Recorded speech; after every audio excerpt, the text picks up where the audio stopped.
are going through. So, with that being said, I had quite the week last week. It was quite the week.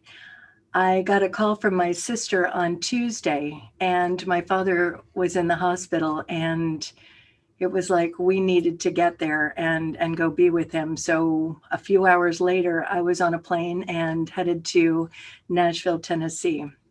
He was at the Vanderbilt Hospital, and it was really interesting because many of you know that my husband is a psychic. He's a medium. He's a channel. I call him Mr. Metaphysical, and he's watching with us right now, Nick. So he and I are headed to the airport to take that red eye. And he said, Audrey, your mom, Rita, who passed away many years ago, she said he's coming, which means that my father was, getting ready.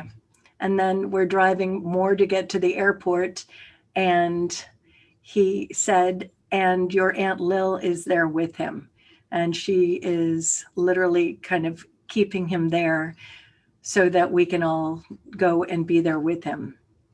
And this isn't so much about what happened in the hospital as much as it is what I want to share about the experience with my father and how it relates to clients and the insights that I got that I think are, I think, very valuable, because many of my clients, let's just say probably 95%, have, let's just say, issues with their parents.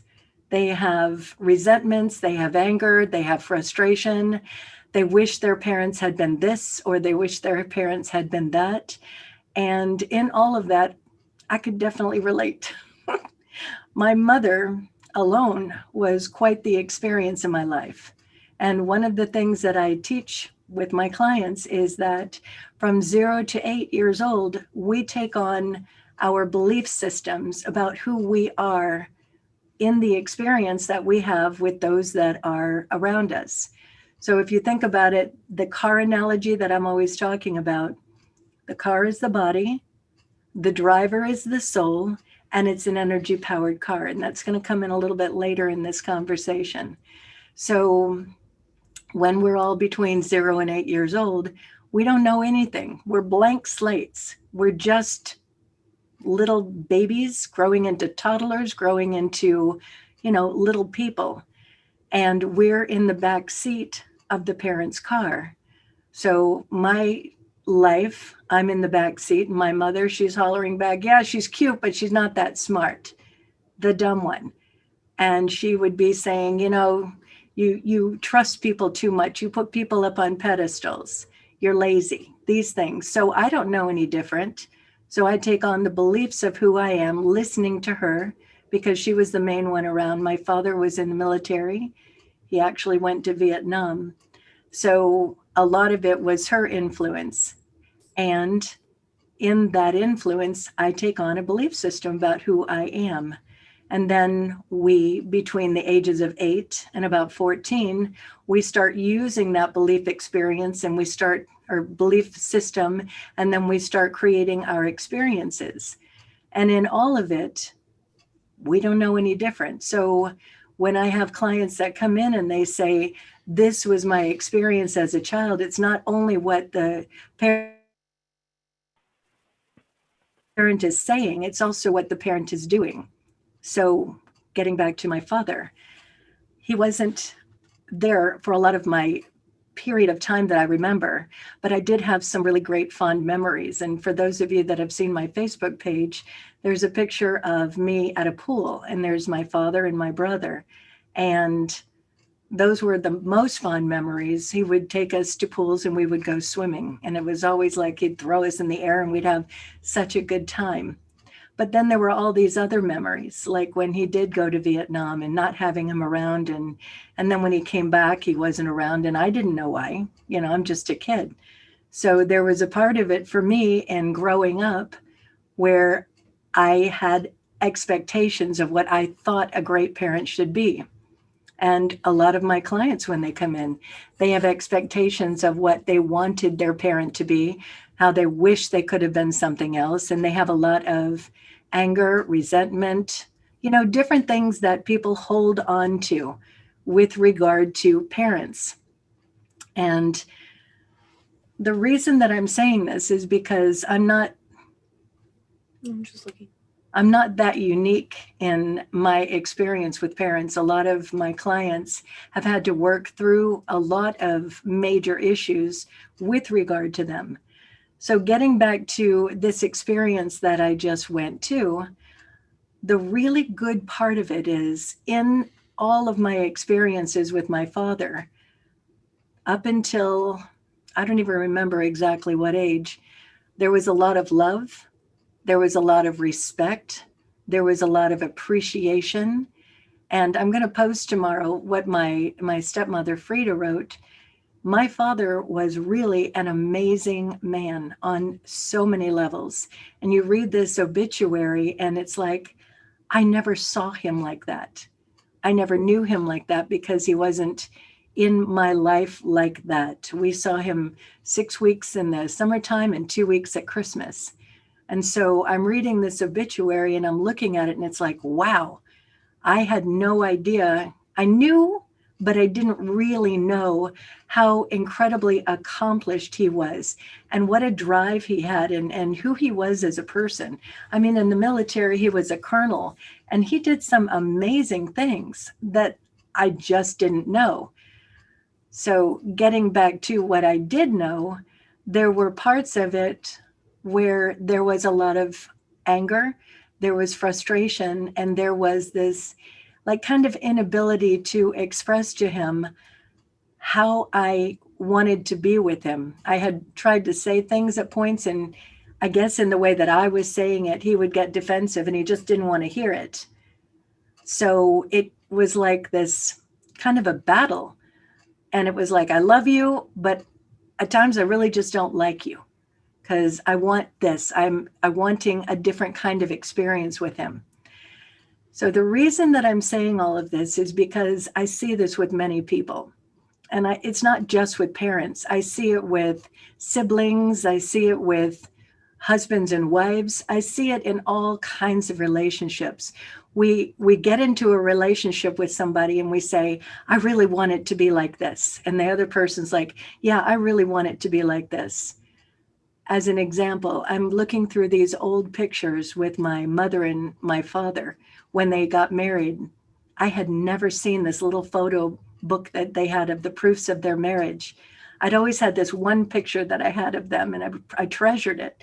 And then when I was at my father's house, I found this whole book of all these beautiful pictures, of which I'm going to post some tomorrow.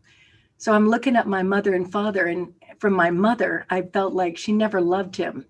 And from my father, I never really knew. But I was looking at these pictures and I was like, wow, the look in their eyes, the smile on my father's face, and just that hope that both of them had of this is what I want. This is the relationship that I want. And as things turned out, they didn't have the ability to really make the whole thing work. They got married very young. They got 2 kids right off the bat and a lot of moving, a lot of stuff. And my father went to Vietnam. And unfortunately, it just didn't work. It ended. And it ended in a way that my mother was in one state and my father was all over the world.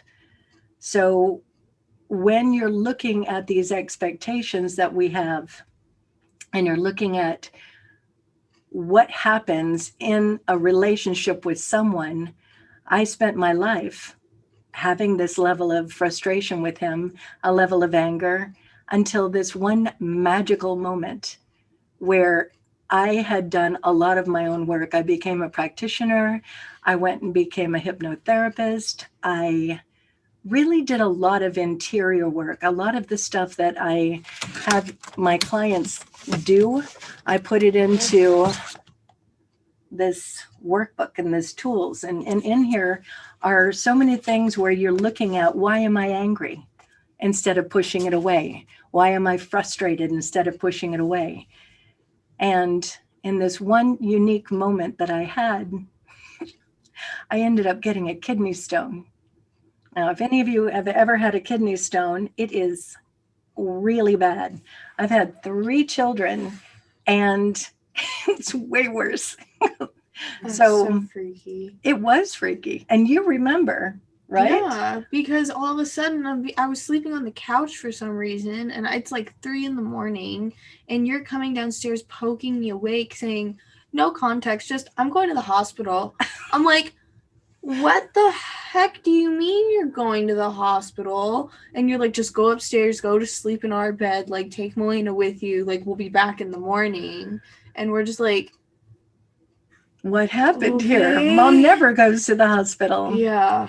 So when I'm in the hospital, they tell me I have this kidney stone, gave me a lot of meds, and I look it up in my trusty, I don't have it handy. I have a metaphysical anatomy book. I also have Louise Hay, You Can Heal Your Life. And a lot of the interior angst that we hold on to, a lot of it comes from your emotions, it comes from your thoughts. It's really creative in your body. So here comes Vivian. So in this moment, I look up kidney stones and it's lumps of undissolved anger. And I was like, yep, that's exactly what this is. I was working through this thing and trying to write a letter to my father. And in writing that letter, I was like on one of my camping trips and I'm just like thinking about things and I'm remembering things and I'm working through the anger. I want to get it out. I want to communicate with him in such a way that we're letting it go, that I'm letting it go. Long story short, I get this kidney stone, and in the moment of having it, I let it go, and nothing happened with it for a week. And it just so happened that he came into town that week. And for a good portion of the week, the kidney stone wasn't even there at all. It didn't bother me. There was nothing to it. But towards the end of the week, I started feeling that level of anger and that frustration that I had been feeling with him. And we were at a ball game with my daughters. And I looked at them and it was like, I need to go home and I need to address this thing because I don't want to have any more of that kind of pain. So what I did is I went home and I looked at my relationship with my father in a new way. And I recognized that he is always being just who he was. Mm-hmm. Sorry. He was always just being who he was. And it was never about me. It was never about me. And I took out that part that was about me. And I looked at him in a new way. And I never told him. I never did send him that letter, never gave him that letter. I just let go of my expectations of what I wanted him to be, who I wanted him to be. And from that moment, it was like my relationship with him drastically changed. I had great conversations with him. I got to tell you, he ended up being one of the most supportive people ever in my life. And he did nothing different. He had always loved me, and I couldn't see it through my anger. He had always loved me. I couldn't see it through what I was expecting of him. So when I let go of my expectations and I just loved him for who he showed up as, everything changed. And it was like a really good relationship. And there's a part of this where I really want you to understand this piece. And this is like the main message for today. And it goes back to the last time that Merlin and Golden Arrow were here.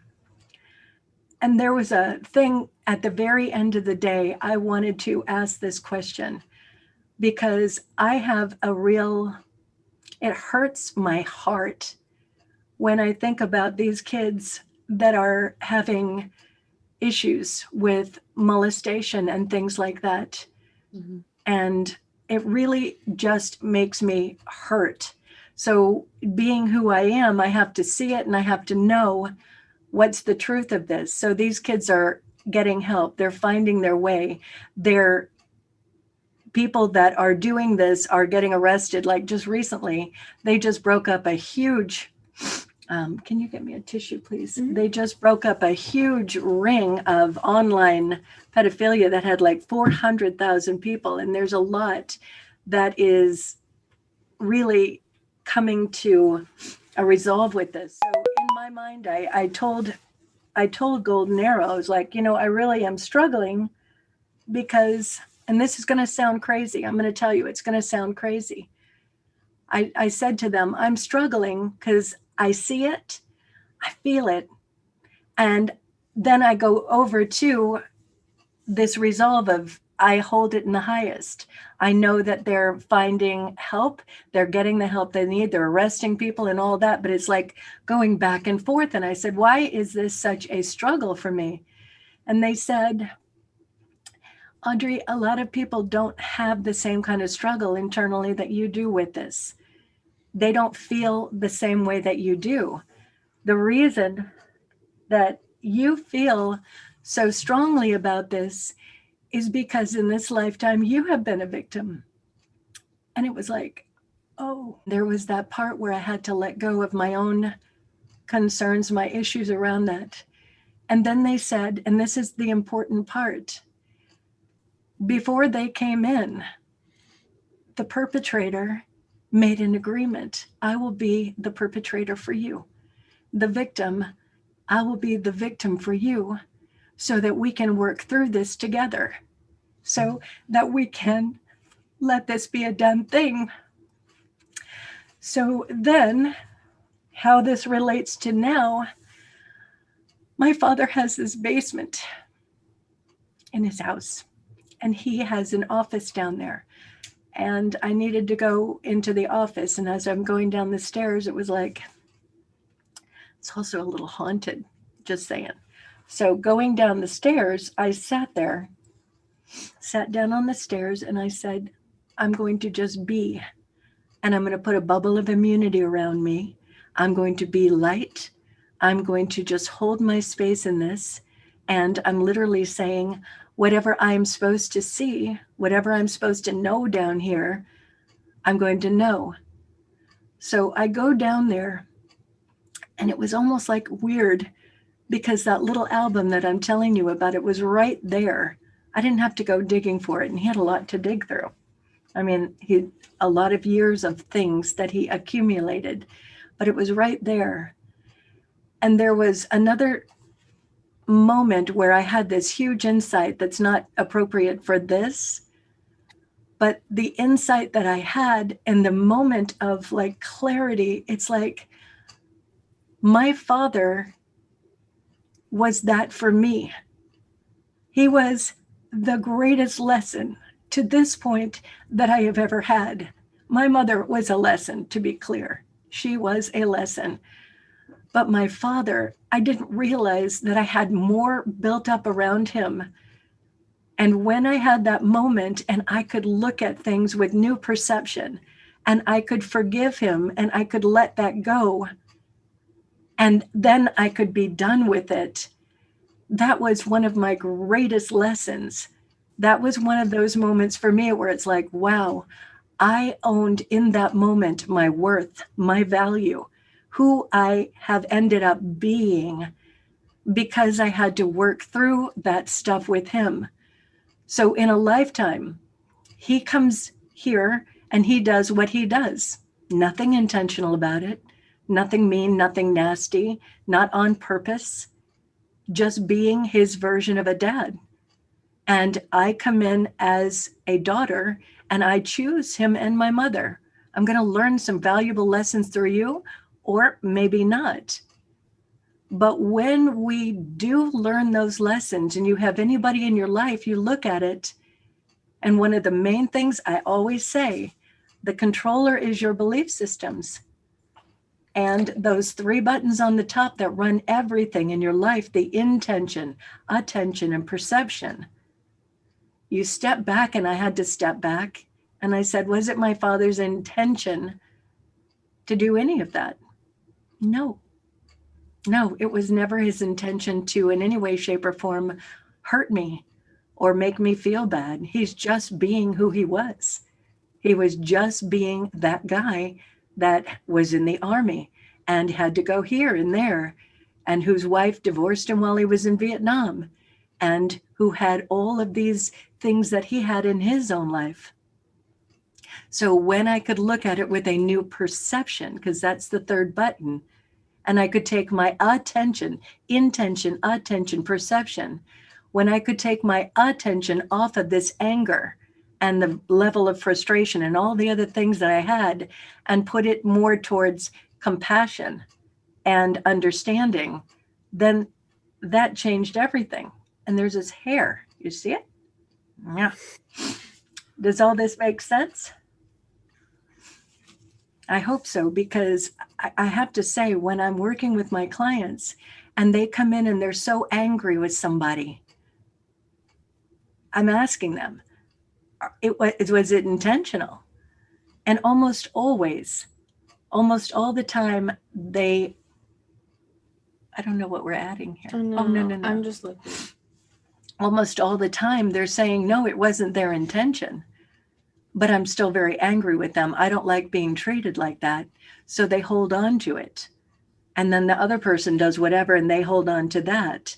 And then there ends up being this battle. And this battle for a lifetime, people will do. I love you, but you're doing this. Well, I love you, but you're doing that. And instead of putting our attention on, I get it that you're not intentional about it, how can we resolve it? We hold on to that thing and we say, it's just not right. It's not okay. So we focus on the problem rather than focusing on how we can solve it together as partners. However that partnership looks, it can look like husband and wives, siblings, anything, business partners. I think as a society, we have gotten to the point where we don't communicate anymore and work through these things. We get stuck in the stress and problem of it. So the reason why I'm saying all of this with regard to my father, it was different with my mother. My mother in her last days, as much as I loved her, there was a part of it where I had not worked through that like I did with my father. So in her last days, she looked at me and she was like, "Odd, we had a good time, huh? Didn't we? Didn't we have a good time?" I couldn't authentically say yes. It was, not going to lie, it was a really hard moment. And I changed the subject and I was back to happy with whatever else. I don't know if she ever noticed, but we didn't have that great of a time. A lot of the time there was all this drama and this dysfunction and just stuff. So when my father, I went to see him, I had a day on Wednesday and a good portion of Thursday. And I was able to tell him all these things. A lot of what I've just said to you, he was like my greatest teacher, a great supporter, a great man. And I was able to tell him that and be authentic with it because I was no longer holding on to the anger. I was no longer holding on to that resentment. I had let it go and changed the relationship with him without even ever telling him.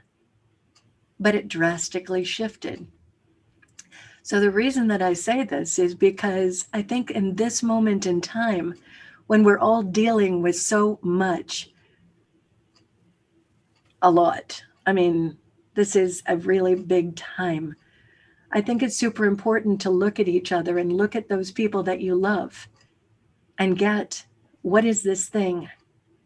Where is my resentment? Where is my anger? Where is those parts of me that aren't connected? What am I still holding on to?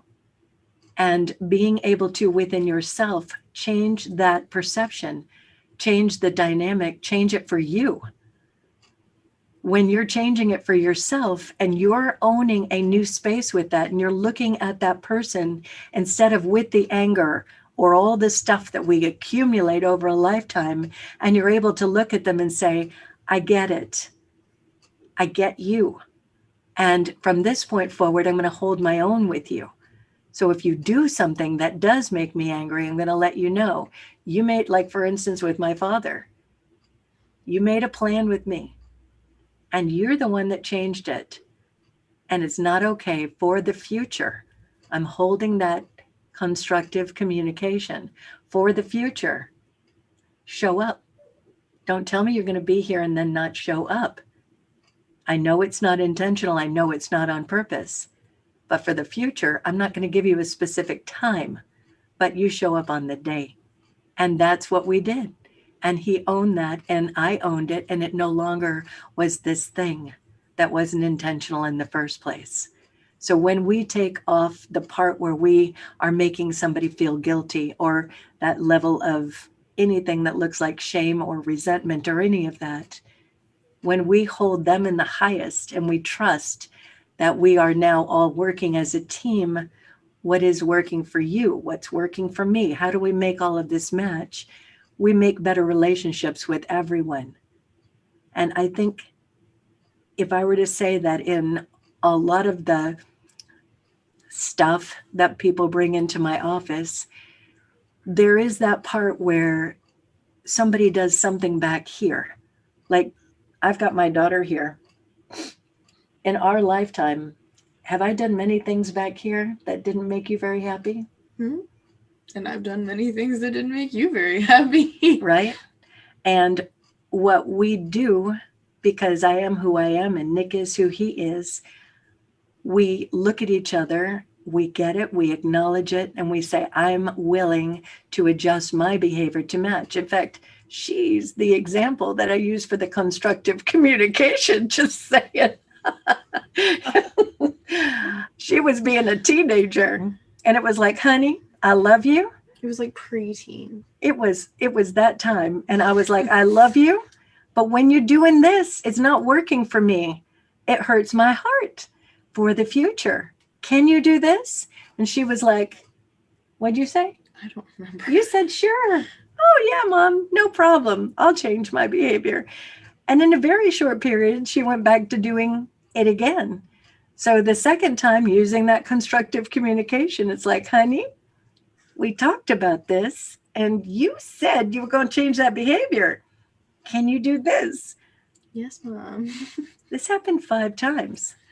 And each time I had to say it differently because I love her enough to have her treat me with respect and with kindness and with all those things that a parent wants to be treated with. And to be clear, on that 5th time, it wasn't very pretty. No, it was not pretty, right? Nope. Not at all. But she heard me loud and clear, and she's never done that again. So it's really important, these people that are in our lives, one of the biggest challenges that I see is something happened back here and the person didn't talk about it. They didn't resolve it. So a lot of times they don't know. Like, I can't even express to you how many times my client comes in and they're like, so-and-so did this back here. And they're still holding on to the resentment here. The person could have changed. Like, I had a situation where a client came in and they really had a bad time and a breakup of some kind with a family member that they still obviously loved. And it was like, well, no, they did that. And I said, well, did you ever let them know? No, they should know because that was really bad. They should have known. All right. So maybe they didn't know because sometimes people are that unconscious. And what about the possibility of who they were back here? They're no longer that person. They've grown. They've owned their consciousness in a new way. They treat people differently. Is there a possibility that you can reconnect with them? No, they're always there. A leopard doesn't change their spots. They're still that person. And it's really important to get people do change. I see my clients changing a lot, all the time. So people do change, and a leopard is not a person. So people change their consciousness.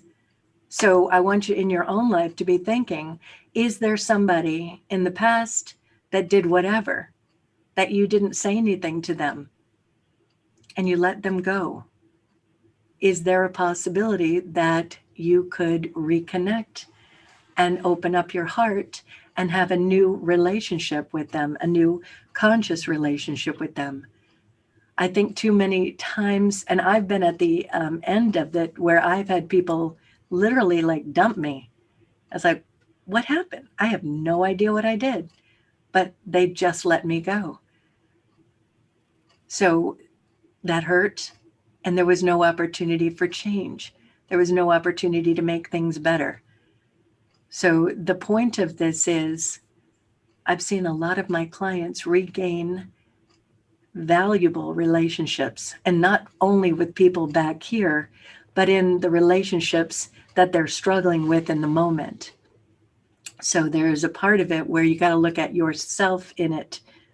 And that's what I had to do with my father. I was so busy pointing at him all those years. It's like, oh, you were not who I wanted you to be.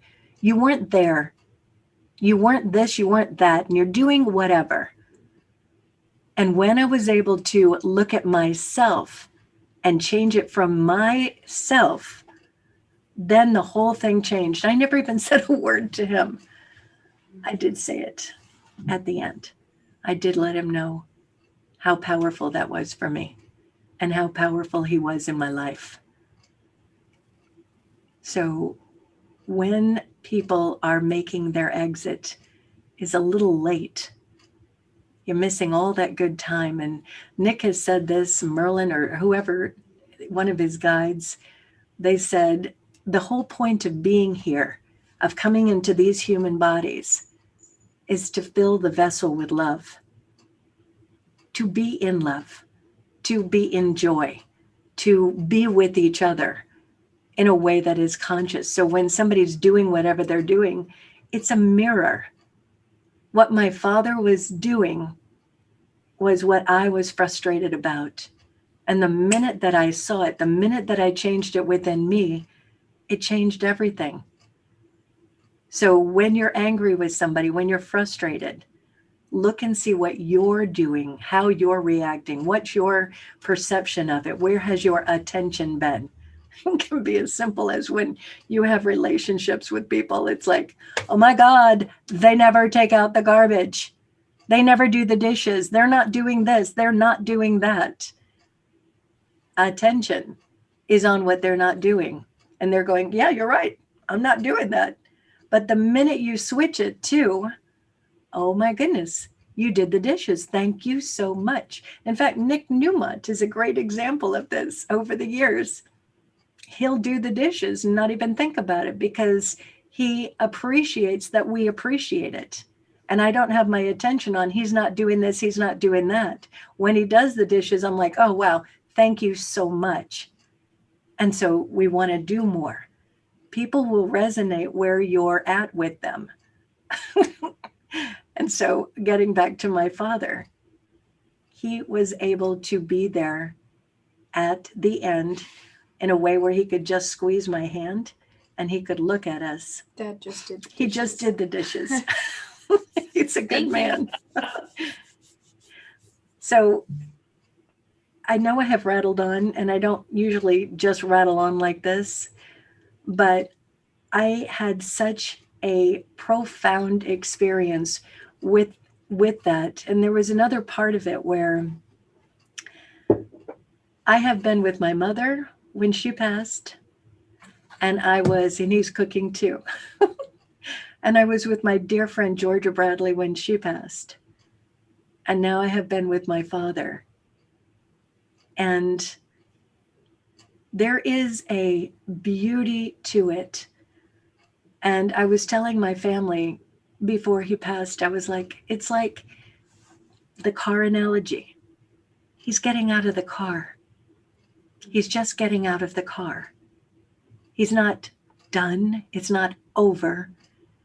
My mother was already there to greet him, as was his father, as was his sister, and all the whatever else that shows up is right there. So if we're having a fear of death, it's so not necessary.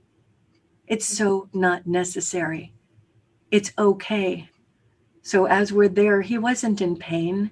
It wasn't a horrible moment. He was surrounded by the people that he loved. We loved each other. We're standing at the bedside and we're talking to him and sharing those stories and reminding him of how silly he had been and how goofy. He would mow the lawn twice. He would vacuum for like, I don't know, forever before putting down a Christmas tree. And we were laughing about these things and telling him how much we appreciated him and how much we loved him and honored him. And he was able to let go and let go. And we know where he went. He was looking past us and he was looking at what he was seeing already. So if there is a part of it where there is fear about letting go, it's not necessary. It's just not necessary. You're getting out of the vehicle and you are going to the next expression of your soul. And it's a good thing. You don't have to do it right now, but in the now, while you are here, while you are in the vehicle, drive it intentionally, consciously. Be present to all the love in your life, to all those people that love you. And if they're angry with you, it's okay. It's all right for people to be angry with you. It's all right for you to be angry with them. It's not all right to live in the anger. So talk through it, communicate, work through to the best solution for everyone, right? Mm-hmm. These tears are making my contact go wanky. I'm sorry. Do we have any questions? Anybody have any comments? Anybody have anything they want to share? Have you had a moment with your own family where it was interesting and letting go? No, you want me to just keep talking all by myself? I can do that. Ben, what do you want to say? Just want to say it's really beautiful just listening to you and your authenticity, and it really strikes chords in me and my family. My parents are no longer here, mom and dad, and it's been a journey for me to just authentically look at my life. Part of me would always say, oh, you know, I appreciate my father, I appreciate my mother. But when it comes to a relationship, you know, something else seems to show its face, you know, something else. And I realized, you know, there's a part of me that was a controller, like a covert controller. It probably isn't that covert, Ben, just say it. What's that? I said it probably isn't that covert. Oh, no, not really. And I've honed that skill really well. But I'm lately seeing it more and more in me, you know, in my relationship with my friend. And she, you know, she's very much into growing, into learning. And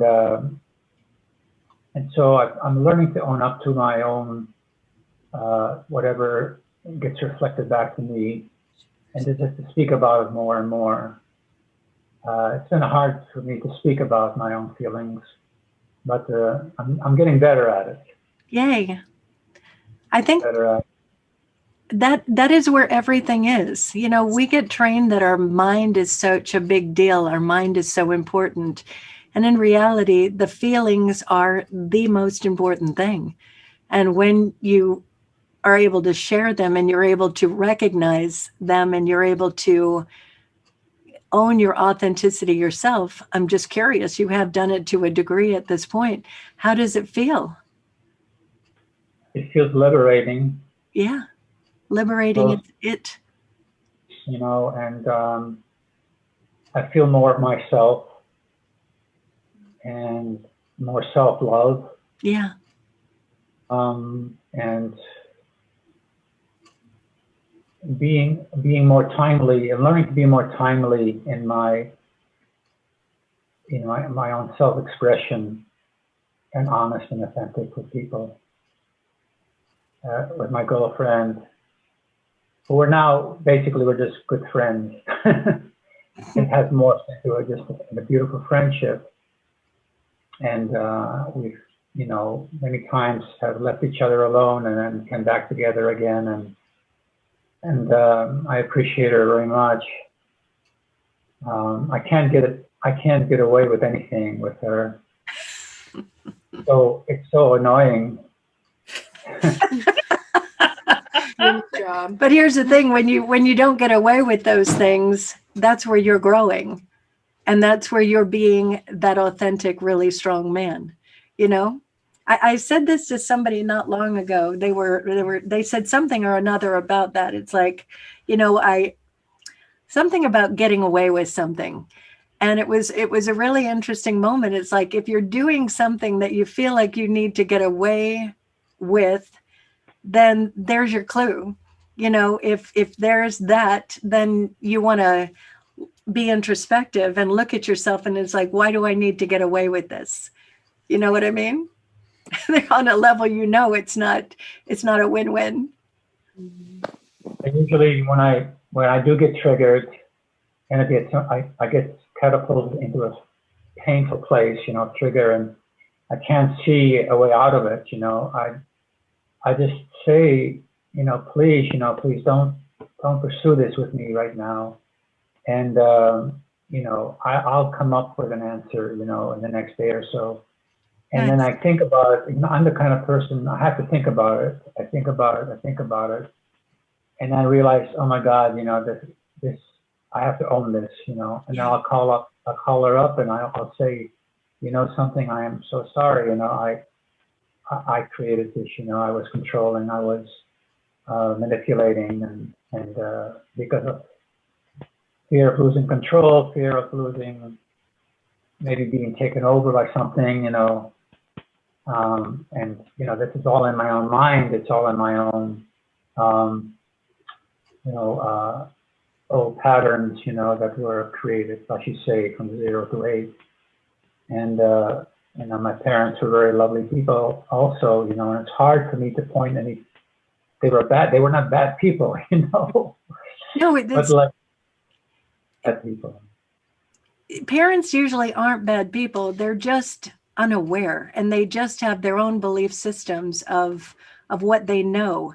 Like when I first started being a parent, you could look at it and say a bad parent, but in reality, I was with a belief system, and I was unconsciously doing what my mother had done. So one of the big parts of all this, and I'm glad that you reminded me of it, Ben, and this is, again, it's extremely important. There's this work that I do with the timeline. And in this moment, we're all in a choice point. In this moment, we're all in a choice point. You get to decide who I choose to be, how I choose to operate, and all that. But anything that ever happened back here, people have a tendency to say they were wrong, they were bad, it was not okay. So then we're still carrying that it's bad, it's wrong, it's not right. When you're looking at anything that ever happened and you take out that judgment on it and you just say, it happened, it was what it was. How do I learn from it? How do I grow from it? How do I let that go so it no longer holds a place in my heart? How do I have compassion for, and going back to what I had said before, I was a victim in many ways. And I had experiences that were extraordinarily painful. So I can continue being the victim to that and holding a place in my heart that back there it wasn't okay, that this person did that, or this person did whatever. I can look at it at this point and say, they did what they did with the consciousness that they had at the time. And I was in that situation. I obviously needed to learn something. I needed to be in that experience to move beyond it. It's like, I'm just going to say, and I'm going to use you as an example. That's fine. You always do. Serena's going through a hard time lately with her own stuff. And she's like, why is this happening to me? And I said, Serena, it's happening to you so that you will grow, so that you can learn from this. You've hardly had any hard, bad moments in your life. And this is your first really, really hard, bad moment, or your second maybe. You haven't had a whole bunch No, of... this whole year has been like It's been a long moment, to be clear. It's been a long moment. And it's been a long moment for all of us. But she's like, why is this happening to me? And for all of us, if you look at those moments that were so hard, they're all there for us to grow. They're all there for us to own our power, to move through them and learn from them. I would never be able to do what I do here in this office with my clients if I had not gone through everything that I went through. I would not be as happy as I am if I hadn't moved through them. I wouldn't be as strong as I am. Speaking of that, we have a comment. Yeah. From Angela saying, enjoying listening while she means choking, I think. Choking back my own sadness because my dad asked me to put him on a plane to go to the Philippines, so his so-called new wife only knew her a short time, knowing his health and disability wouldn't allow him to come back home if he wanted to see us or if he were unhappy. He put all his trust, faith, and assets in her. I spent my whole life thinking I'd take care of my parents the best I could when they grew older. It still wrenches my heart after 3 years. I won't get to be by his side when he passes. Only a bunch of people he now calls family, not his real family. It hurts so deeply. Thankfully, I still have my mom. Thank you for sharing your touching story. Love you. Oh, she meant holding back. Yeah. Not choking. Sorry. You know what, Angie? I get it. I get it. And again, that goes to what I was talking about before with our expectations. And that goes back to some of the stuff that we've been talking about here. And sometimes when we have these moments, it's really challenging. And there is a lot of grief and there is a lot of pain. So you did the exact right thing. You focused your attention back to, I have my mom, I have these things. And yes, it hurts my heart. And yes, it's a challenge to go through. And I thought my situation with my dad was going to look how I thought it was going to look. So when you're doing exactly what you're doing, you're looking at it. This is the theory of mind. You're looking at it with logic, with reason, with reduction, and not getting lost in the hard part of it. This is our consciousness. So when I say being conscious, it's where we have our logic, reasoning, deduction. Willpower is here, and the almighty choice. So when we have these hard times, feel the pain of it. It's okay. It's all right, but it's not okay to get lost in it. It's not okay to live in it. The pain is there to teach us. It's so that we can work through it and be the people that we're supposed to be in this lifetime. So we're filling the vessel with love. So when you have those moments, Ben, and you're feeling like, maybe a little controlling, you probably learned that from your parents. Maybe. So there's a part to it where you say, how does the controlling support me? How does any of this that I do make my life better? And if it doesn't, then you go to what does make my life better? How do I be that person that shows up and is in love? And Angie, for you, love your father. And if he's still around, talk to him, call him, FaceTime him, Zoom with him. Find those moments where you can be connected and let him know absolutely that you love him. I'm so incredibly grateful that I was able to go there. I mean, I'm telling you, I was on a red eye Tuesday night and he passed on Thursday at 2:22. And I was able to have this blessed time, not only with him, but really connected to my sister, Erica, who is on right now with us. I love you. You were like a rock, not like a rock, like a, like a rock. And you're an emotional rock. You are. And she and I were, we just had a fabulous, believe it or not, a good connection with each other. Thanks, Jen. She also said, I wondered why I had a quadruple bypass at 34, and I'm just lucky to grow from it and be alive. It made me appreciate living a bit more. It makes taking care of my mom more of a blessing. Yeah. And speaking of mom, Frida, I don't know if you're watching as well with Erica there, but it was really, really great in those moments when somebody is exiting and we all love him, we have to love each other. And my sister Amy, Frida, my brother Tom, Erica, and myself, I just want to say it's like when you can love the person on the bed and love the people around you, there is this safety net, not only for the one that's leaving, but the ones that are still there. And we were each other's safety net. And we supported each other in that moment, telling those stories, telling him, and just being there for all of that. And I can't even stress enough, that's what you do in those moments. So if anybody is afraid of somebody dying, that you're not going to know what to do or how to handle it or how to be there, you look at it as they're exiting the vehicle and you are sitting there with them and holding a space for them to exit gracefully with ease. And so there's a big part of it where you're allowing them to go and you're allowing yourself to be in the grief of them going. It's okay. We were born to express grief. We were born to be angry. We were born for all of those feelings, all of that stuff, so we could learn from it. So Angela also said, so true, just staying in pain doesn't help anyone. no. Yes, we Zoom and talk. I'd love to go see him. Erica is my daughter's name. Oh, your daughter is beautiful. Thank you. She is actually inside and out. Maybe I can stop in LA and see you on the way to the Philippines someday. That would be really she said, nice. so you have 3 siblings. I never knew that. I have 3 siblings, 3 children, 3 nephews, and 1 granddaughter.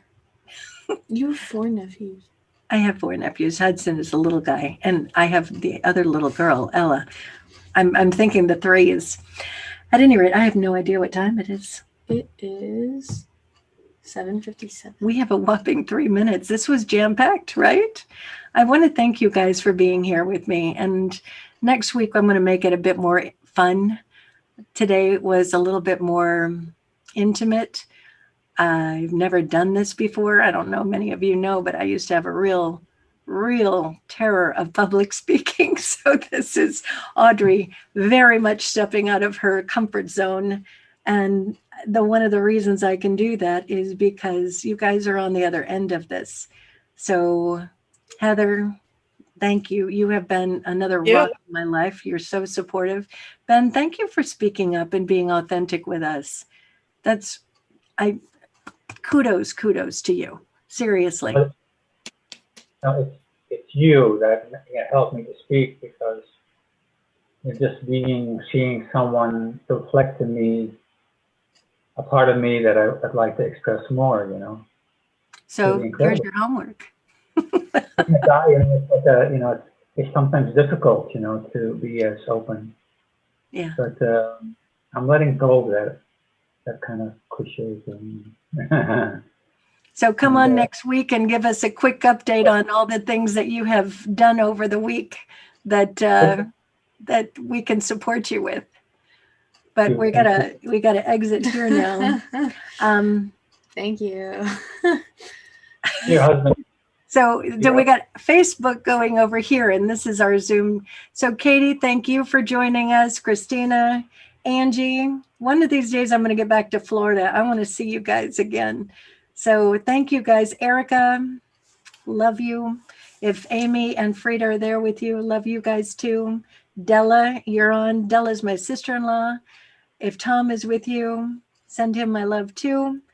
And Tim is in there as well.